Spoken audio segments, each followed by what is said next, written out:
All right, we are ready for your assignment on triggers. Again, you'll be working with Joe Tidyman, the owner of Sloppy Joe's Restaurant. Joe would like you to set up a trigger that will automatically update the number of orders served in the staff table anytime we serve another order and a record is written to the customer orders table. So take a look at what you see on the right. If you run a select star from staff, you'll see that there is a summary column that tells the total number of orders they've served.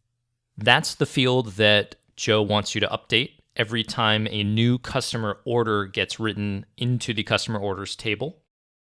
So if we were to insert these 4 records, we should see one additional record served by the employee with staff ID equals 1, and 3 additional records served by the employee with staff ID equals 2.